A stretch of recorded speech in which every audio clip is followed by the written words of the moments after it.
అదరగొట్టే కారం రంగు రుచి ఆచి కారం పొడి. స్థానిక ఎన్నికల ముందు అశ్వారావుపేట బీఆర్ఎస్ లో ముసలం మొదలైంది.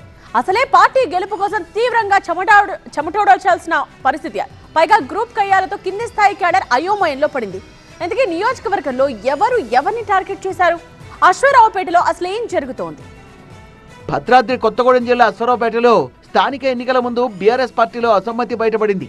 మాజీ ఎమ్మెల్యే తాటి వెంకటేశ్వర్లు ముఖ్యంగా బీఆర్ఎస్ పార్టీ జిల్లా అధ్యక్షుడు రేగా కాంతారావు, అశ్వారావుపేట నియోజకవర్గ ఇన్ఛార్జ్ మాజీ ఎమ్మెల్యే మెచ్చా నాగేశ్వరరావుపై ఘాటు వ్యాఖ్యలు చేశారు. మెచ్చా నాగేశ్వరరావు పార్టీలో నాయకుల్ని కార్యకర్తల్ని పట్టించుకోకుండా ఒంటెద్దు పోకడతో వ్యవహరిస్తున్నారని మండిపడ్డారు.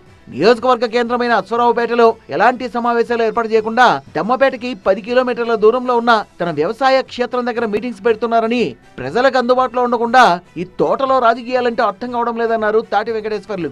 తీసుకెళ్లి మెచ్చనేశ్వర కోటలో పెడతారు, అది కూడా దమ్మపేటకు 10 కిలోమీటర్ల దూరం. మండల స్థాయి మీటింగ్ పెట్టినా కూడా ఆ తోటలో పెడతారు. తోట రాజకీయాలు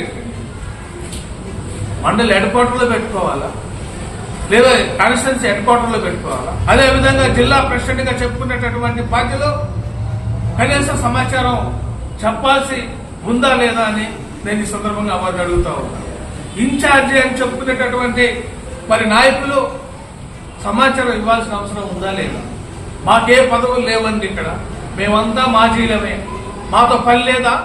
రేగా కాంతారావు అందరినీ కలుపుకోకుండా సొంత ఎజెండాతో వెళ్తున్నారని ఆగ్రహం వ్యక్తం చేస్తూ అసలు పార్టీని ఏం చేద్దామనుకుంటున్నారని ప్రశ్నించారు. గత ఎన్నికల్లో మెచ్చా గెలుపు కోసం తన వంతు కృషి చేశానని, రాష్ట్ర నాయకులు అశ్వారావుపేట పాలిటిక్స్ ను ఎందుకు పట్టించుకోవడం లేదో తెలియడం లేదన్నారు. జిల్లా అధ్యక్షుడు రేగా తీరు మార్చుకోకపోతే భవిష్యత్తులో తిరుగుబాటు తప్పదని హెచ్చరించారు. మాటిచ్చారే గానీ నిలబెట్టుకోలేకపోతున్నారు.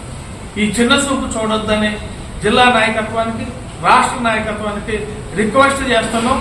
లేదంటే బీఆర్ఎస్ పార్టీలో తిరుగుబాటు చేస్తామని చెప్పేసి, మేము బీఆర్ఎస్ పార్టీయే, టీఆర్ఎస్ పార్టీయే, ఖచ్చితంగా తిరుగుబాటు చేస్తాం. ఉమ్మడి ఖమ్మం జిల్లాలో కాంగ్రెస్ ను ఢీకొట్టడం అంటే కాస్త కష్టమే. అసలే అధికార పార్టీ 3 మంత్రులు స్పెషల్ ఫోకస్ పెట్టిన ఈ నియోజకవర్గంలో స్థానిక సమరంలో గెలుపు కోసం తీవ్రంగా పోరాడాల్సింది. ఇటువంటి సమయంలో నేతల మధ్య భేదాభిప్రాయాలు, అలకలు, విమర్శలతో మొదటికే మోసం వస్తుందని గులాబీ క్యాడర్ అభిప్రాయపడుతోంది.